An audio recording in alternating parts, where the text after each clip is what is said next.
মানুষকে ধরাইয়া দেয়। এর লেগে দুজন নতুন একটা ফোন দিবার করছি। এই যে ভাই হাতে টাকাটা দেখবার লাগছেন না ভাই, এটা হলো জাল টাকা ভাই। এই জাল টাকা দিয়ে ওর দোকান থেকে দিনে 20-30 বার ফল কিনে অন্যখানে বিক্রি করি। তাইলে ভাই থাকেন জায়গা, ফলের ব্যাগটা দেন। আসসালামু আলাইকুম ভাই। ওয়ালাইকুম আসসালাম ভাই। কোন ফলটা দিমু ভাই? আপেল দিমু না কমলা দিমু না আঙ্গুর ফল দিমু?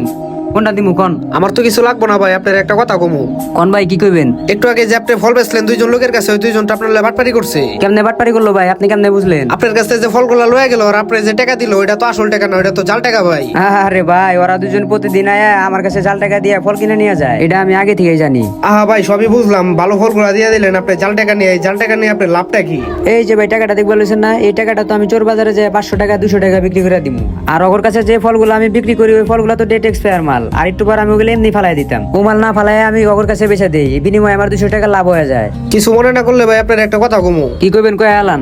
আপনিও তো ওগুলোকে বাটপারি করছেন, হাফ কেজি ফলের লগে হাফ কেজি পাথর মিশে 1 কেজি বানিয়ে দিয়েছেন, এটা আমি দূরের থেকে দেখলাম। আরে ভাই, হাফ কেজি ফলের লগে হাফ কেজি পাথর যে মিশামু না, ওরা প্রতিদিন আমার কাছ থেকে 10-12 বার ফল কিনে নেওয়া যায়। আর আমার কাছে তো এত ডেট এক্সপায়ার মাল নাই, এর লাগে হাফ কেজি ফলের লগে হাফ কেজি পাথর মিশাই 1 কেজি বানায় ওর কাছে বেচে দেই। আপনার মাথায় ভাই ভালো বুদ্ধি, থাকেন জায়গা। একটা ফল খেয়ে যান তাহলে ভাই।